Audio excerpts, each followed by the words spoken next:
Now, Sue Johnson, when she talks about the demon dialogues, she likens it to couples following the steps of a ballroom dance, where the music, and in this case, the music being the content of the fight, the emotions that come up during the fight, that may change, but the choreography, the steps to the ballroom dance are ultimately the same.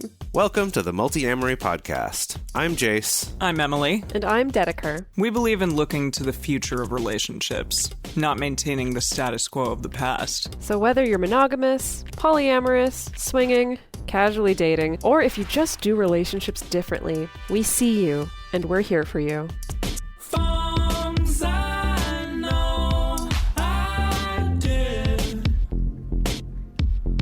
Forcing me to form myself to fit.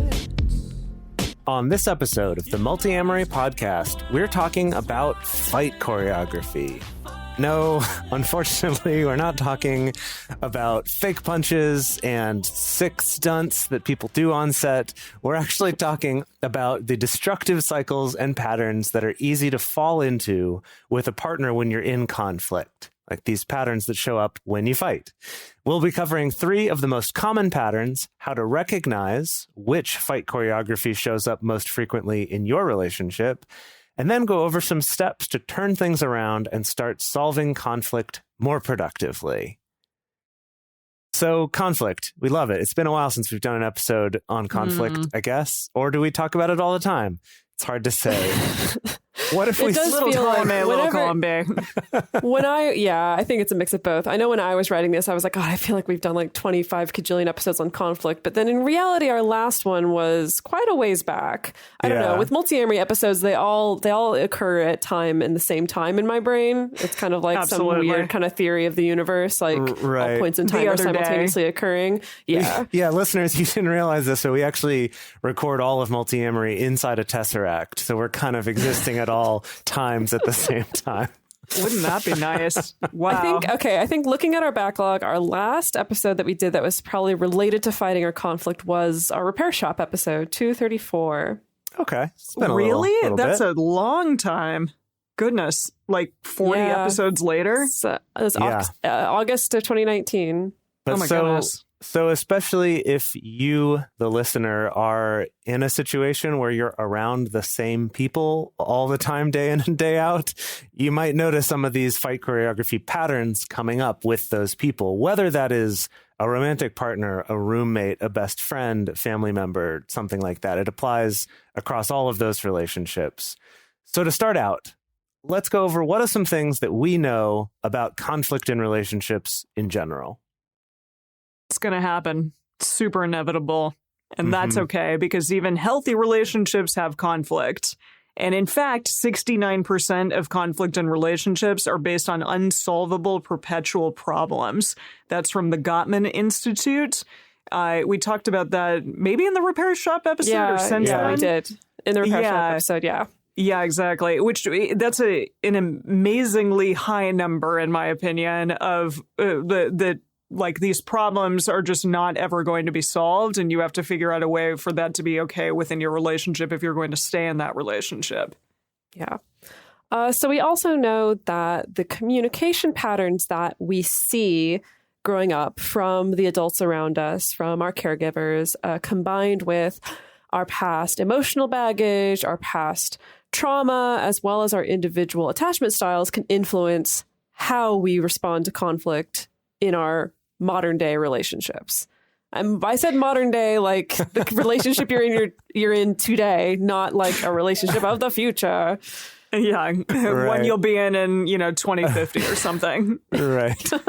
Yeah. So how do we see that in our current relationships, like our family of origin and the way maybe that we saw our parents fighting? Do we see that in our current relationships? Because I certainly do. Yeah. I open up this can of worms. I'm actually to not go too deep on it right away, I'm curious for the two of you, when you were young, do you like have memories of your parents or parental figures fighting with people other than you regularly? Because for me, it was something that I definitely never saw when I was really young. And then saw a little bit when I was a little bit older and my parents were on their second marriages. But for me, it was like, well, they're all fucked by now anyway. I was kind of jaded about the whole thing at that point. Whoa. Jeez.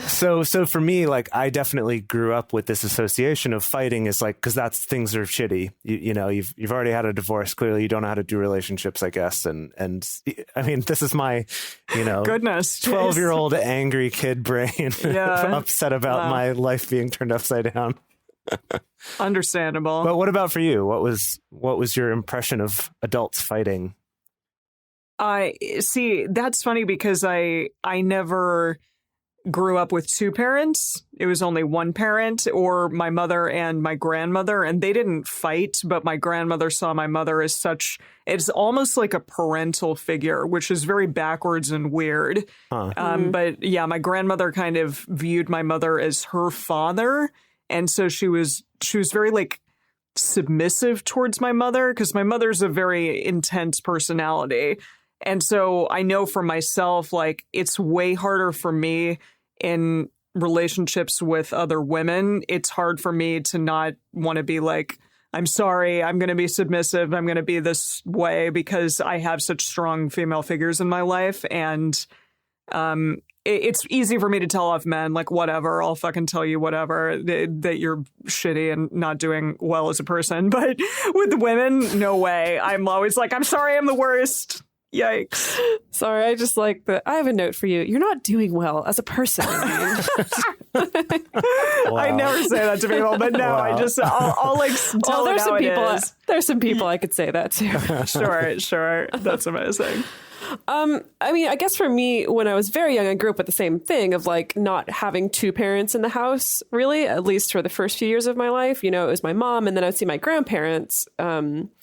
And my grandparents' arguments, I guess, were, I don't know, my grandparents very much, like, if they really truly had to have an argument, like, they would take it away from everybody else and kind of hide behind closed doors. And I mean, I got to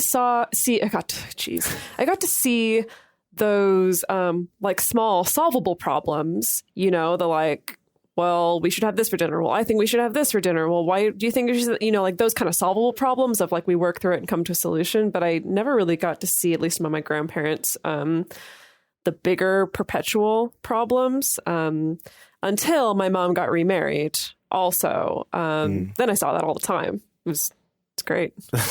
Yeah. Well, so I don't know if you ended up with kind of the same association that I did of like, if you're fighting, that means it's bad, that this is a problem.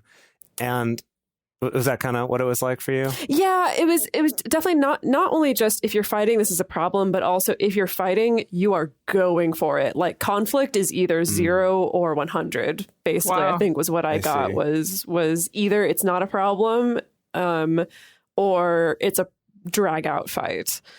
Got it. Yeah. So I remember then later, once I was maybe high school, college and beyond, hearing from other people that saying that, oh, well, fighting or conflict is healthy in relationships. And my parents always did that growing up, but it was never this vindictive bad thing. It was just like, that's how they communicate. And so that's how I grew up and that's how my partner and I do it. And to me, it still honestly is a little bit hard to wrap my brain around, but understanding that can look very different. And I think part of the reason for that is about how we saw fighting be done. Because there's sort of a like vicious tear people down sort of fighting, like you were kind of mentioning, Dedeker.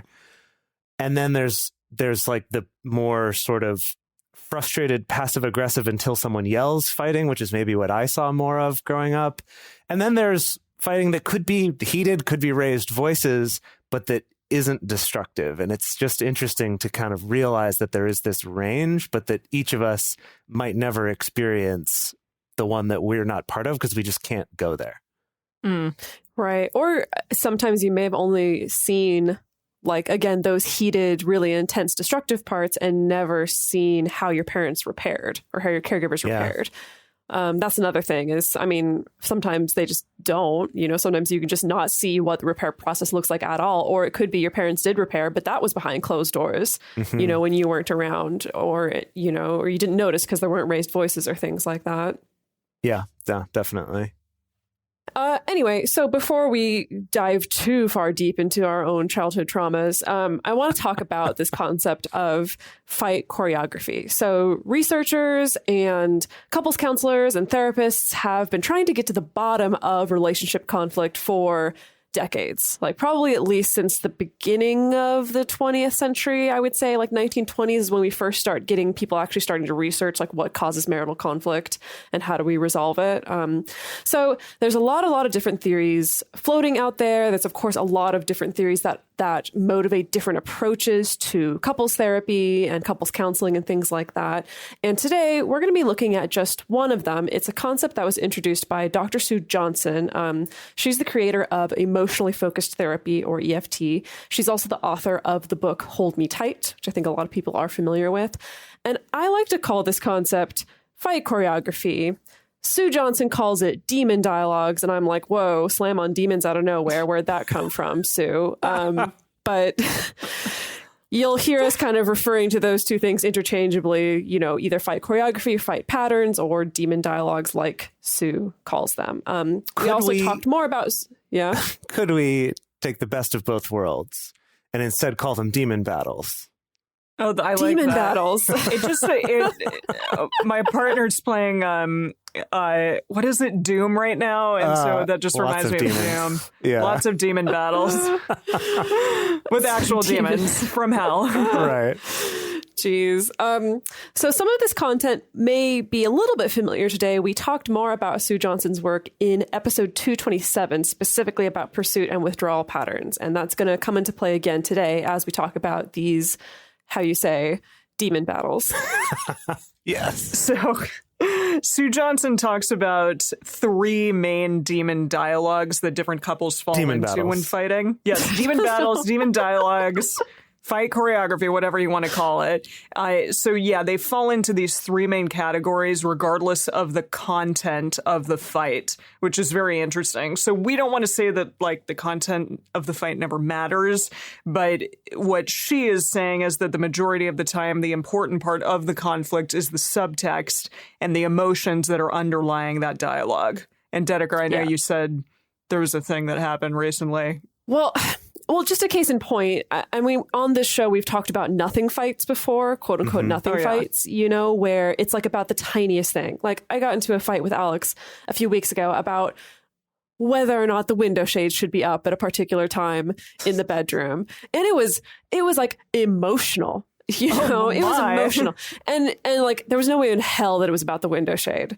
Right. You know, like it was so not about the window shade. And I think these things happen a lot. It can be a fight about chores, and maybe there is an element about it that is, hey, pragmatic. We do need to figure out how to get this chore done. But often underneath it are these deeper things of like, hey, are you taking me for granted? Are you listening to me? Do you care about what's important to me as far as like how our home is comfortable? You know, stuff like that. Now, Sue Johnson, when she talks about the demon dialogues, she likens it to couples following the steps of a ballroom dance where the music, and in this case, the music being the content of the fight, the emotions that come up during the fight, that may change. But the choreography, the steps to the ballroom dance are ultimately the same. You know, like if you know West Coast Swing, even if the song changes, the ultimate base of the choreography does not change. You know, it's kind of the same set of moves, just to a different kind of music. And that's kind of the metaphor that she uses to explain these ballroom demon battles. Yeah, it's interesting to use the analogy of something like ballroom dancing, where there's also sort of specific types of moves that if you know them, it's like one person cues it and then the other person knows how to respond. And that very much reminds me of the fight thing where it's like one of us does the thing that always gets that response, and then that gets the other thing, and it just kind of like falls into this rut, like falls into this autopilot of just like, yep, here we go, we're ramping up. We know how to do this. Mauricio, if you can find a convenient part in our episode to cut in like a little section of like ballroom blitz that's not going to get any kind of copyright infringement, I feel like that's going to be the theme. Ballroom blitz, I love it. Ballroom blitz, okay. I know, I'm trying to remember who did that music. I never remember. I always think of the Tia Carrere version from Wayne's World, That's what sticks in my head. That's always what I think of too. Hell yeah. But someone else did the she was original hot in that version. movie. Sweet. The Okay. band was called Sweet. That's Sweet. why none of us remembered it. No, would have never have gotten that in a million years. Okay, kids.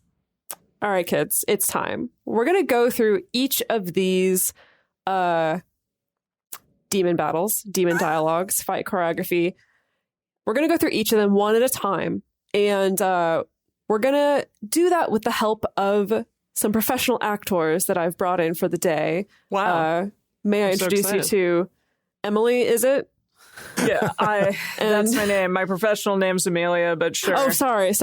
Yes, Amelia, and Jase, I believe it is. Jase Lindgren. Yeah, that's correct. Yes. Happy to be here.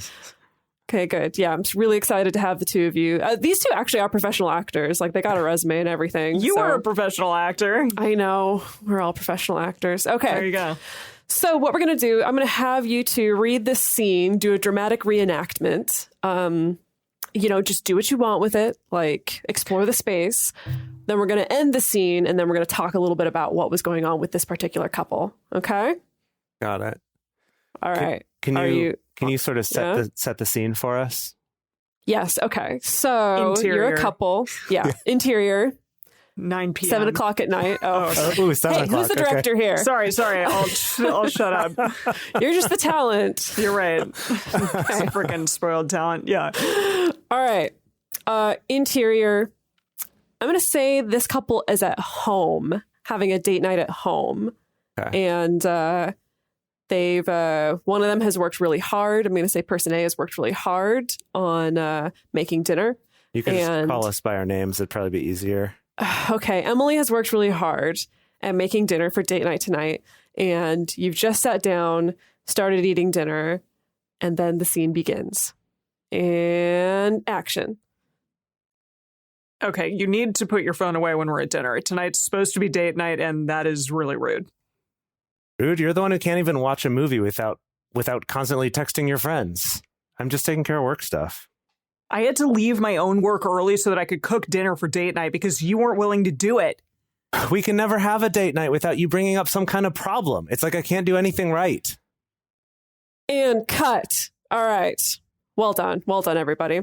I love Jase. You were so in your phone, you almost didn't do your line. I was trying to capture that sense of like, you got to finish the text before you know. Right. Trying to make it He was real. that committed to the role. There you go. Okay.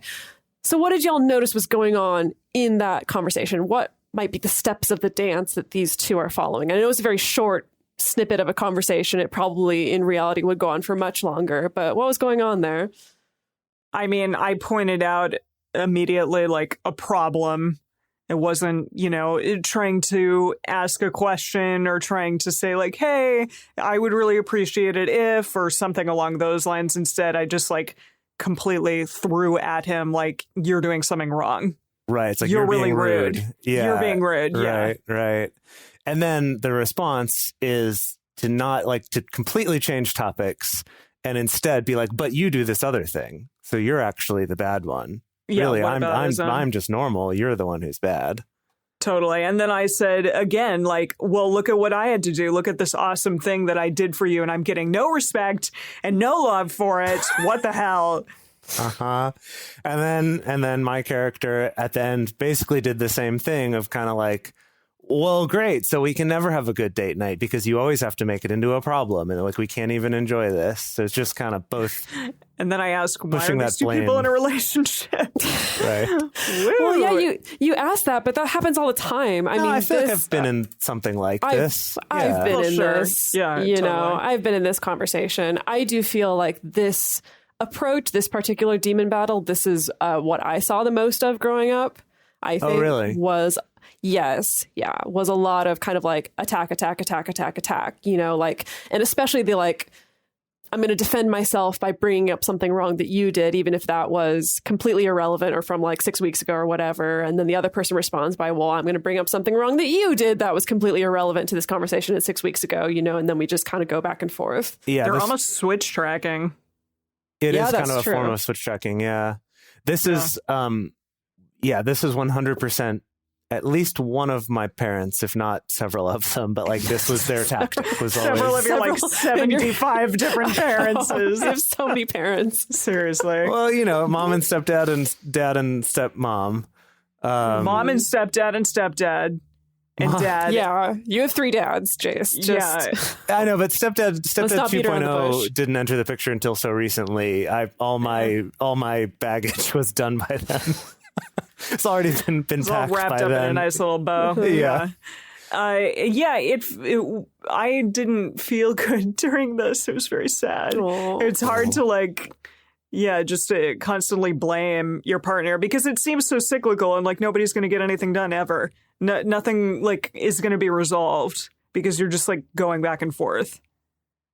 Right. And that they're kind of both right from the start putting each other in a position where there's no way to diffuse this. There's no way to move on. It's like just throwing back and forth. Well, you're bad. And it's sort of like the only way that person could not just like throw that back at you then is to be like, yeah, I'm terrible. And then that's kind of weird.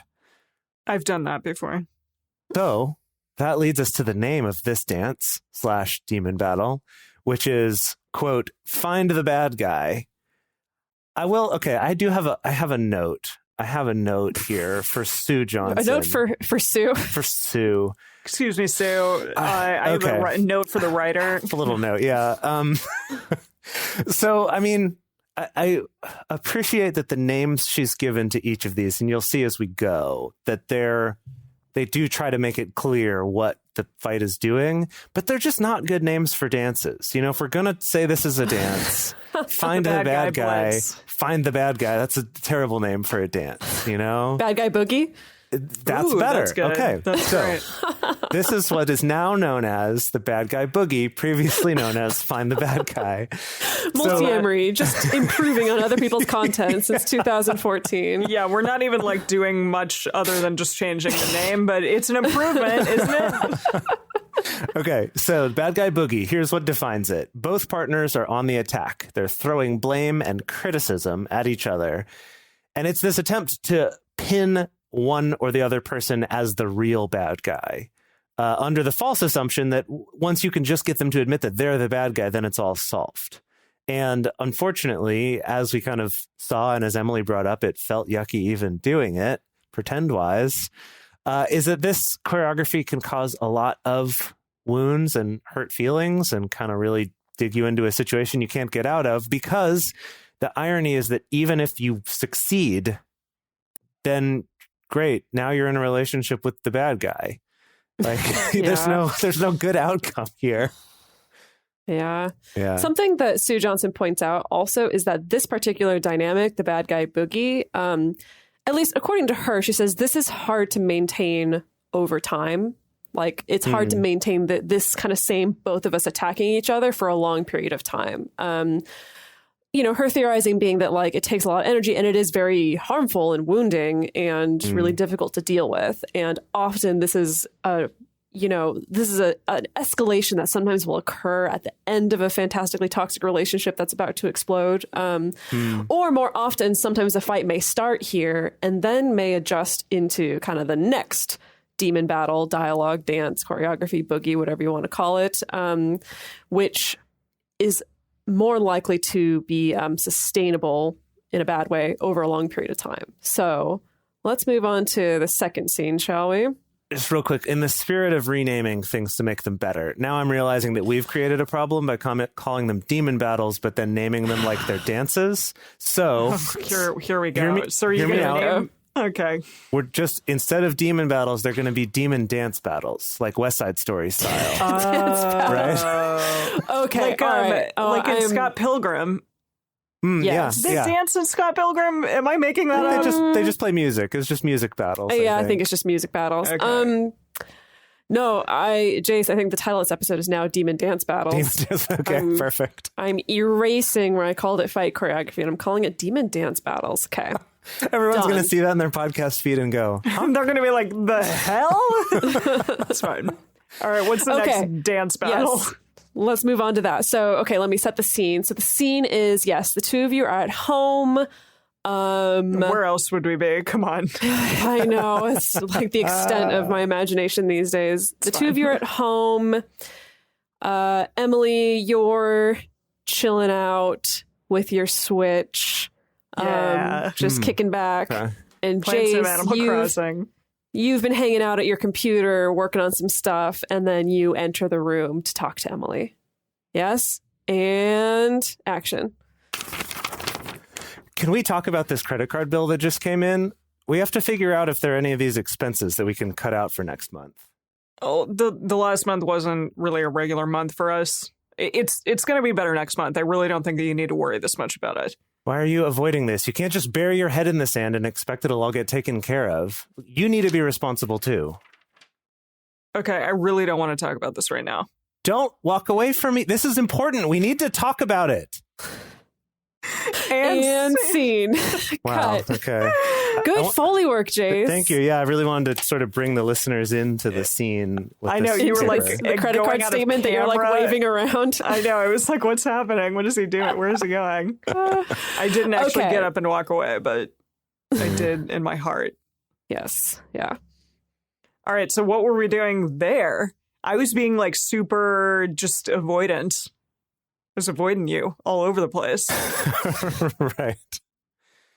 Yeah, and then I think that it's like I was trying to bring something up and your response was to just sort of discount it like it's not Don't even a worry real about concern. Don't worry about it. And then my response was to jump to like accusations then of like you can't just like ignore you're like jumping pretty far. I You're think, irresponsible. right. Exactly. Essentially saying you're irresponsible. And then I guess it just kind of and then that drove you all the way out the door. I'm like, I'm leaving. Me I'm and my out. Switch are going. Yeah. Right. So again, this is just a tiny snippet. It's probably likely in reality that this conversation could last a lot longer before ultimately resulting in Emily being like, okay, I'm out. You know, I can't talk about this right now. Things like that. Okay. So it matches up to a pursuit and withdrawal pattern, which we covered much more in depth in episode 227. Some therapists and researchers also call it demand withdraw. Now, Sue Johnson and Jase, I feel like you're going to be upset at this with the naming conventions, but Sue Johnson calls this the protest polka. It's brilliant. Actually, yeah, I don't mind Really? it. Actually, I'm all right with This that. is the one. But it That's the one works. that I- It's a polka. It's a polka. It's a, Yes. It's right there. It's a Maybe music. if- It's a dance. It's fine. Okay, sure. Maybe if I knew more about how a polka works, maybe it would give me a better idea in my head of. I have no idea what a polka looks like, but it works. I guess what I like about calling it "Find the Bad Guy" is that it gives me more of a sense of like in my brain, I'm like, okay, I know exactly what's going on and what the motivations are. The protest polka, I'm like, I don't know how a polka works. What did Is we there a lot of rename? pursuing and then withdrawing? I don't know. Yeah, I mean, okay, yeah. If you're that's trying a to good like point. incorporate that into the dance part, but that's because what was our other guy? Well, One, it was the bad Boogie. guy Boogie. Yeah, Yeah. it's- Does a boogie? it just needs to have Yeah, it's alliteration. That's all that matters. Yeah, yeah. Okay. Yeah. Okay. Well, Just and that like alliterating. bad guys are the ones who say like, "Come on, let's boogie." The protest polka, I don't mind it. But what would you think about? Because it's a little bit weird because it's the protest polka, but like it seems to me like it's defined more by the withdrawing. So it could be like the Well- withdrawal waltz. Maybe I think that puts a little bit of the emphasis on the wrong place because like what's going on in this pursuit withdraw pattern is, you know, one partner is putting their energy toward their partner in the form of demands, attacks, criticisms, or just straight up pleading, you know, pleading or prodding, things like that. The other partner is moving their energy and focus and attention away from their partner by defending, withdrawing, hiding, or numbing. And it's the cyclical thing. The more the pursuer demands and attacks, the more the withdrawer wants to defend and pull away, and vice versa. The more the withdrawer pulls away, the more the pursuer pursues and demands and attacks. And it's just constant. Something I wanted to point out in this particular dialogue is that when we think of withdrawing, we think of things like what Emily did in the scene of like looking away, walking into the other room, shutting down the conversation, things like that. What also counts as a withdrawal behavior, as in behavior that takes your energy and focus and attention away from your partner, are things like getting super logical and rational. So like the fact that Emily pointed out, like, oh yeah, well, last month it wasn't a regular month for us and it's going to be better next month, like super logical, but doesn't really address like Jase's concerns of like, hey, I'm worried about money and I'm worried about what happened, combined with also the behavior of minimizing, like in the scene, Emily said, oh yeah, I really don't think you need to worry about this much. Like that's also withdrawal behavior, like, because it takes your attention away from your partner's distress and worry. And, and you don't need to be so upset about it. Yeah, exactly. It's gonna be fine. Exactly. And I think this is so hard because I know the way that I've been in the past, or the way I see a lot of clients react in the past sometimes, is that we confuse comfort with logicking someone out of their problem or their worry, And I think this is why it becomes so important to talk about Triforce stuff, T2, T3, stuff like that, is that like sometimes you can think like, well, if I just sit here and tell my partner all the reasons why they don't need to worry, maybe that will help for them. Maybe they really are like, I need someone to like bounce off and just think about and just tell me that it's going to be okay. But chances are it's probably not. That's probably not what they were going for, is to be told that like logically they shouldn't have a problem or shouldn't have a worry. Yeah. That it's interesting because it's in both cases, those would be Triforce 3, which is, looking for a solution to a problem. But it's like, I want to solve one problem and you think I'm trying to solve a different problem, which is the fact that I'm worrying, as opposed to I'm trying to solve the problem of, hey, we're spending too much money on this credit card. So that is an interesting sort of a different way that you can screw up and not meta communicate effectively. Yeah, definitely. And it's also the kind of thing where, Emily kind of shutting down, like, I don't want to talk about this right now.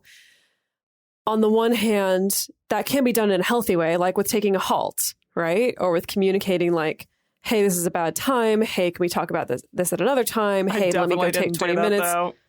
Right. But it can also be done in this very unhealthy way of just like, I'm shutting down. I don't care. I'm walking away, And I find that like when people have issues with halt, like have a problem with incorporating it or feel really hesitant to incorporate it, I think it's because it becomes like this kind of like a pursuit withdrawal issue, is that like it's being felt like the halt to the pursuer, like the halt feels like you're withdrawing, and with the withdrawer, maybe the way they're using the halt is like this escape button, like panic button, to get away from the pressure. Like that's what I suspect is often going on. And what I feel like I see often with couples that I work with where halt is not working very well for them. That makes a lot of sense. Something we've talked about with halt before is the importance of kind of having a clear plan of when you're going to come back to it so that it doesn't feel like it's just this way to not have the conversation and then ignore it. And I know that this one for me, actually, the protest polka, that's what it was. The protest polka to me is the one that I think I most resonate with, actually, in terms of I've definitely been in relationships before. It's kind of been a while, but where my reaction would be to get very tired. Like that was sort of the way that my body would be trying to withdraw, was just like I would suddenly be so tired. And these would usually happen in the evening too, so that would be part of it. But it's like that was sort of my body just kind of shutting down and being like, I can't do this, I can't handle this, I don't know what to do with this. And something that I think would have been a good tool that I didn't have back then was kind of like setting a specific time to talk about it, or having something like Radar, having like a regular time in place to do it. That's not having to like dance around and wait till someone ambushes you. And then it's like, I can't deal with this right now. Yeah, definitely. Are we ready for the final scene, the final demon dance battle? Okay. All right. Okay. Let's see. It's how am I going to set the scene here? Guess what? You're at home. And of course. Gosh, let's see. Emily's hanging out. She's not on her Switch though. She's in the middle of getting the dishes done. Also a thing that I would be doing these days, like every day. Yeah. We don't have a dishwasher. Hoo boy. It's tough out there for no dishwasher lady. Yeah. And Jase walks into the room and starts the conversation. I kind of want to go check out that new pop-up store down the block. It's not really my scene. I've got stuff that I need to get done around the house, but I guess we could go take a look if you really want to. No, I should go finish cleaning up the yard. And then we see them go their separate ways, and we fade to credits. And scene. So what's going on? What's going on here? What's Jeez. this choreography? Yeah, it's a very short scene. Well, what did y'all notice? I mean, both of us like wanted to do different things. I think I was like super passive aggressively being like, you didn't freaking help me again. And I am doing a lot of things for the house that you're not helping with. So, but you want to go to something fun. And I guess I can do it if you want, but I need to get stuff done. Yeah. Yeah, I mean, I noticed Jase deflating a lot, but not really I don't know, like kind of making the invitation, and then when it was rejected, just kind of deflating and just kind of giving up, you know, hence the like, oh, well, I'm not even going to go. I'll go like finish cleaning up the yard or whatever. And right, you notice this is a short conversation, because after this, like they probably don't spend the rest of the day really talking to each other, interacting with each other that much. Wow. Right. Because I got to go out to the yard, and she's going to, I guess, clean more things. I don't know. It's interesting because it also, like, I can relate to this feeling of whether or not you're even being that productive or have that much to do. There's always that you can get into this mind state of like, I've just got so much to do. I can't see the end of it. I just feel like I'm buried under a pile of stuff to do. I often feel this way. And it is kind of hard to pull yourself out of that to do something fun or to like enjoy something when you're in the middle of that kind of way of thinking or being frustrated about life. Yeah. Yeah. So this particular demon battle is what Sue Johnson calls flight and freeze. I'm going to upgrade that by calling it the flight and freeze flash dance. Wow. Okay, cool. So we're going to throw water all over ourselves at the end. Get frozen on a chair. And, yeah. Okay. Yeah. and then are frozen. Okay. Got it. So this is characterized by both partners turning away, withdrawing. The energy with both of them is ultimately going away from their partner. There can be a lot of tension and avoidance of actually talking about topics. Yeah, but I find it really interesting that there also can be like a lot of politeness surrounding this and very little what we may deem like as fighting or what normal fighting looks like to us. Right. Like you could look at this and go, oh, wow, look at how civilly they managed their disagreement and like no fighting. Great. Yeah, but that doesn't actually mean that things are healthy, because in reality, both partners may have emotionally withdrawn from one another long ago. And so they're just like, you know, not going to go there. Conflict's unproductive. It's easier to not even engage with that in the first place. And so there may be a lot of distancing, a lot of numbing, a lot of losing hope. Again, maybe at the end of a relationship here. Yeah, I could kind of see this one as the extension after the protest polka, where it's like the pursuit and withdraw, and eventually the pursuer kind of just gives up. It's not worth it. And so then it's like, okay, yeah, never mind. I'll just do something else. Mm-hmm. Yeah. Yeah. You know, I know Sue Johnson points out that this is like, she sees this a lot in like long-term marriages where like the fighting stopped years ago, but that doesn't mean that it's been like a healthy, fulfilling, life-giving relationship. It's just been like, we're roommates who are figuring it out together, right. You know? And yeah, the thing you'll notice from the scene is the fact that it's like, these could have like, it's kind of like there could have been a fight here, you know, or a disagreement or an argument or some kind of engagement. Like when Jase invites Emily to go check out the new pop-up store and she refuses, like it could have been a like, oh my God, you never want to do things with me. I'm really sad. This really hurts me. Like it could have been something. And same with Emily of being like, I've got stuff to get around to get done around the house. And maybe even implying some help. I could use some help. And like, why are you leaving me right now? Instead of her even being willing to have that fight, even it's just kind of like both people are just like resigned, you know? And so even though there's no fight that happened, it doesn't mean that means they resolved it in a really nice way. Yeah. Totally. Yeah. All right. So we want to go on and we're going to break down kind of what's really going on here, as well as talk about some counterspells, as we like to call it. Some kind of some ways, Alohomora, Expelliarmus, to stop the demon dance battles. But before we get to that, we want to take a quick moment to talk about some ways that you can help support this show if this is something that's helpful to you and if this is something you're getting value out of and want to help spread to more people.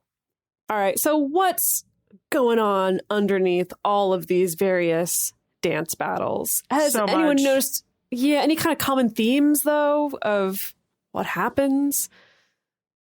I mean, that none of the fights are really about the thing that they're talking about. It's really kind of about one person wanting to engage with the other and the other not, or maybe both just kind of wanting to feel better by blaming the other person. Or I guess there's sort of different ways that go about it, but it is this kind of, they all have sort of a pushing away kind of feel to them.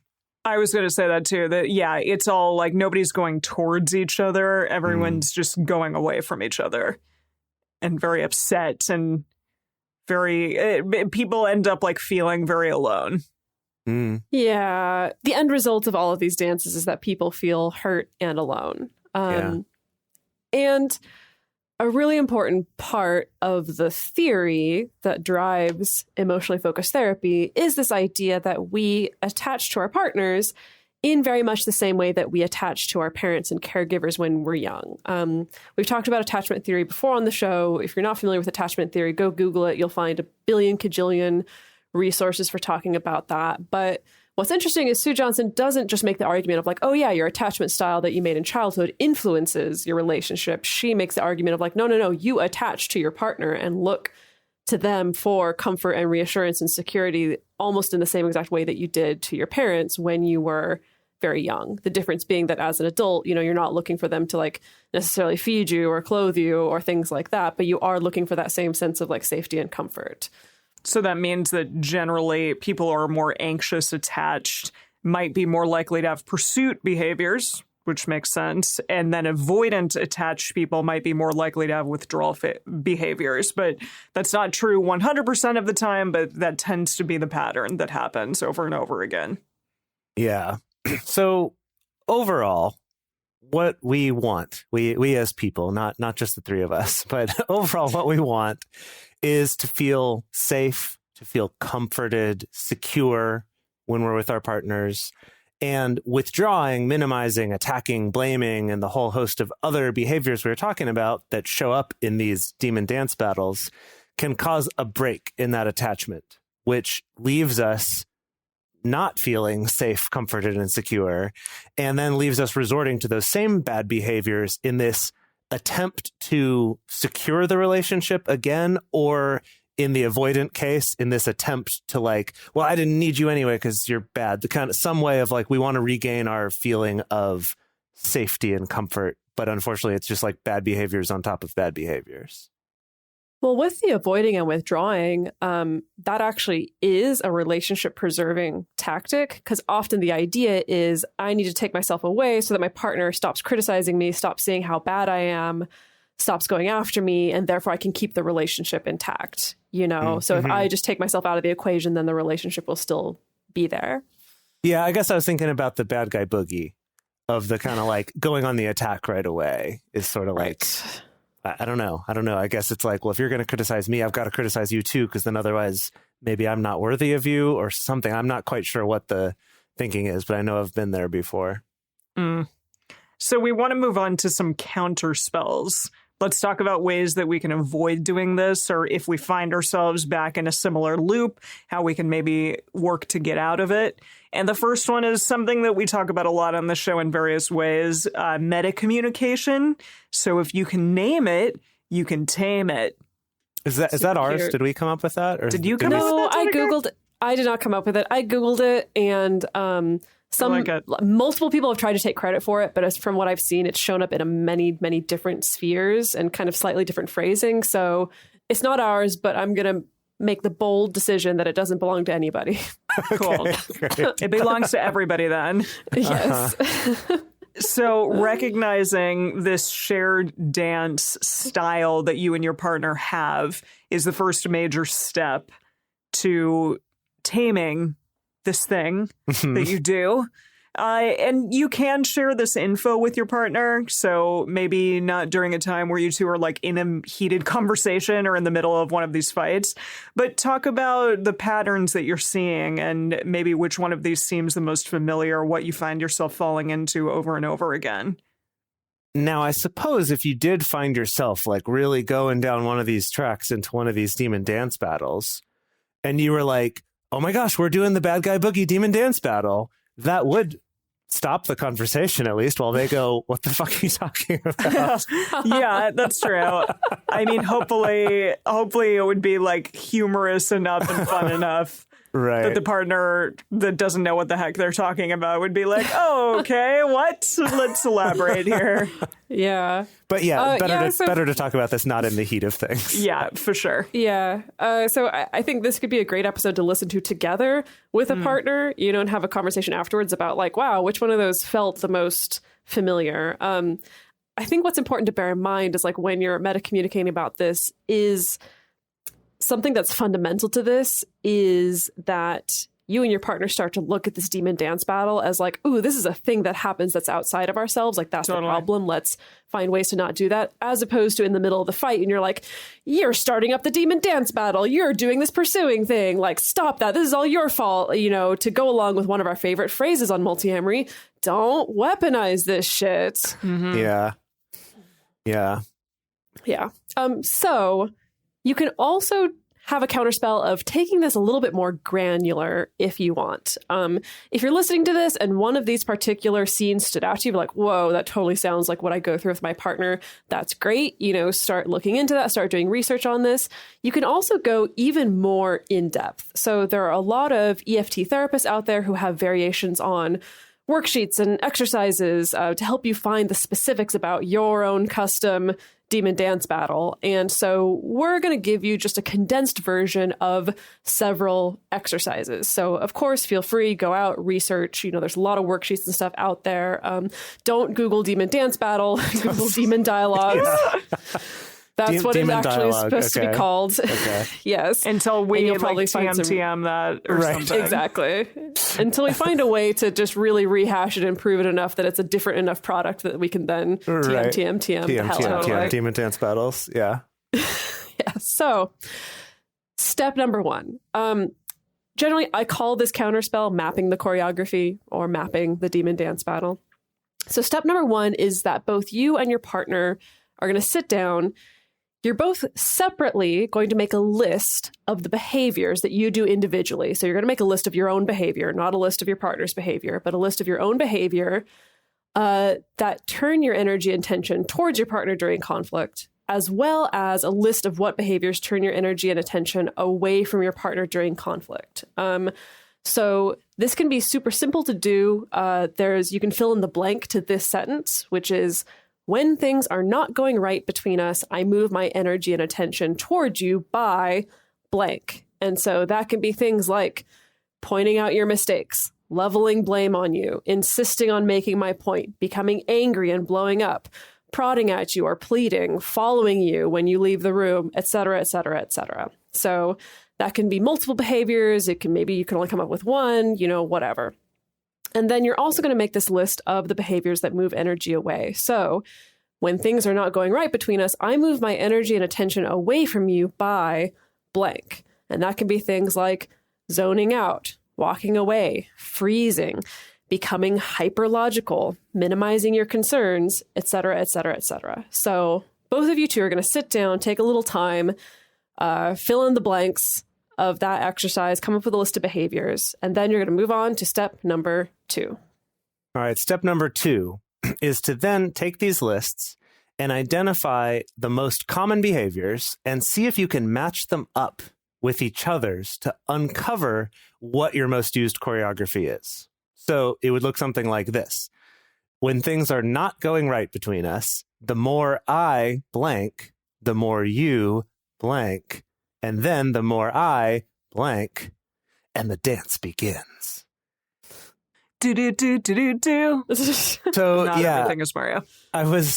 This one, okay, I know this is absurd, and if you're having a hard time in a relationship, this might be challenging to do, but it did make me think you could actually choreograph a little real life dance that goes along with this to sort of lighten the mood, where you both put in, kind of your right hands toward each other and sort of turn that way. So you're, And you shake it all about. facing toward each other. And it's like, so the more I, whatever, they put their hand in and then they say, So you the make more like a secret handshake whatever. out of this? Yeah. Hold on. So hear me out. Right. So I put out my right hand and I say, the more I point out your mistakes, and then you would put your right hand against mine, and then you would say, the more I Get defensive.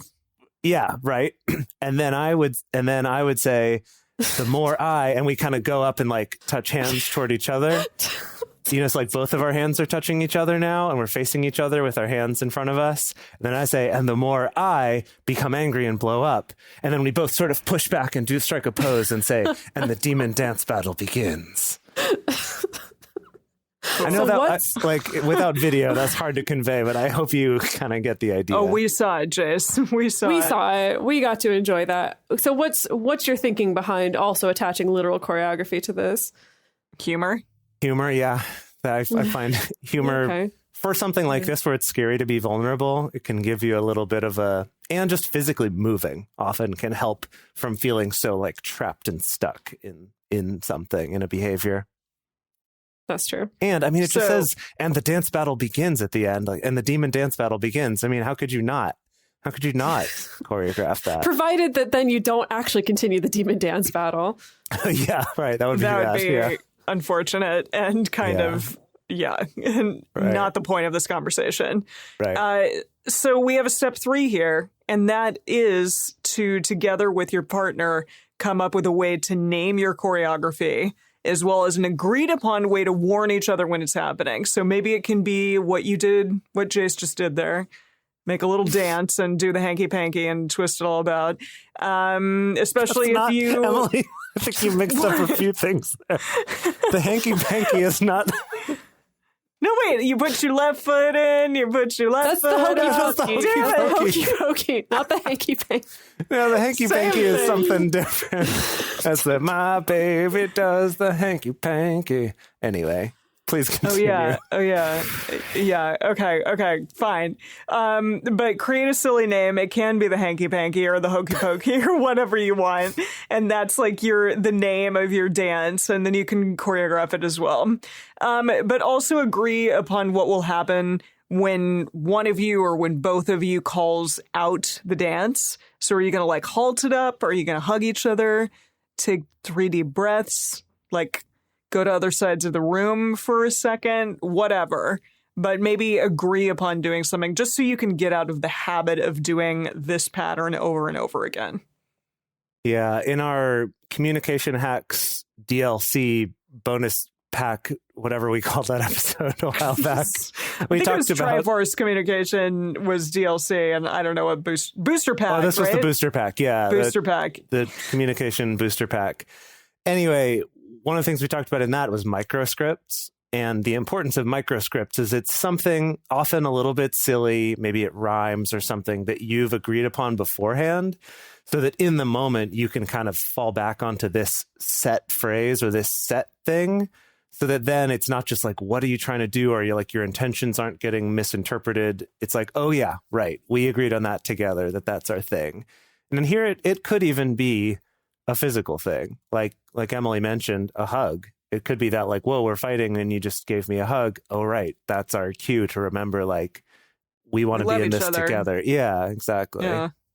Yeah. And something important to bear in mind is that I think that at this point, it can be really easy to also fall into, okay, well, we recognize our demon dance battle and we know how to call it out, but then we can still kind of level blame at each other of like, well, you started it this time. Or like, well, I wouldn't have gone to the other room if you hadn't started up by doing this. And something that Sue Johnson points out that I think is really clever and important is that this is a circle. And if you look at a circle, there's no single point on a circle where you can point to and be like, oh, yeah, that's where the circle started, you know? And so just bear that in mind too. You know, if you do get into a habit with your partner of being able to call it out or being able to be like, oh, hey, we're doing this thing again, to hopefully avoid the temptation to be like, oh, and it's your fault, you know, because then you're just back in the dance again. The dance battle begins. Yes. Yes, Jase. All right. So let's review the 3 main demon dance battle choreographies that we talked about. So the first one is the Find the Bad Guy Boogie. So this is the one where you're both just leveling attacks or accusations at each other, trying to convince the other one that they're the bad guy. The next one is the Protest Polka. Congratulations, Sue Johnson. You got one of your names to stick. Protest Polka, which is the pursuit and withdraw pattern, where one is coming after the other for engagement about something and the other is just trying to minimize it or discount it or leave or just sort of not have the conversation. And then the third one is the freeze and flee flash dance. That's a tricky one to say. The freeze and flee flash dance. And this one, yells. Yeah. And this one is the mutual withdrawing. This is the, oh, we tried to engage. No, this. Okay, no. And then we walk away, often in an attempt to avoid getting into a fight, but we're not engaging either. I have a note that I completely forgot to put in at the beginning of all this, but that's the fact that you probably have experienced all 3 of these patterns, maybe even in one relationship, or they could change depending on the topic, depending on the circumstances, or depending on the partner. You may have a particular pattern or demon dance battle that you do with one partner that's totally different with another partner. Chances are there's one pattern that you find yourself defaulting to more often than others, but just bear that in mind as well, is that it may not always be the same exact one. We do recommend learning more about this, doing some more research on this. You can check out Sue Johnson's book, Hold Me Tight. I highly recommend it. There's more in-depth info about all of this, as well as some exercises that you can do and specific conversations that you can have with your partner about this. So for our bonus episode today for our Patreon subscribers, we're going to be talking about a helpful acronym to help you remember the best ways to tune into your partner during moments of conflict. A helpful acronym that, you know, once you've recognized, ooh, we're in our demon dance battle, that can help give you a clue of like, ooh, here's what we can do next. So we want to hear from all of you listening. What did you think about this episode? Was there a particular demon dance battle that resonated with you? Does any of this seem familiar with you? Have you done exercises like this with your partner before, where you've mapped out your choreography? Have you come up with a really cool dance name and you can't wait to share it with us? We want to hear about that. The best place to share your thoughts with other listeners is on this episode's discussion thread in our private Facebook group or Discord chat. You can get access to these groups and you can join our exclusive community by going to patreon.com/multiamory. In addition, you can share with us publicly on Twitter, Facebook, or Instagram. You can email us at info@multiamory.com. Multiamory is created and produced by Jase Lindgren, Emily Matlack, and me, Dedeker Winston. Our episodes are edited by Mauricio Balvanera. Our social media wizard is Will McMillan.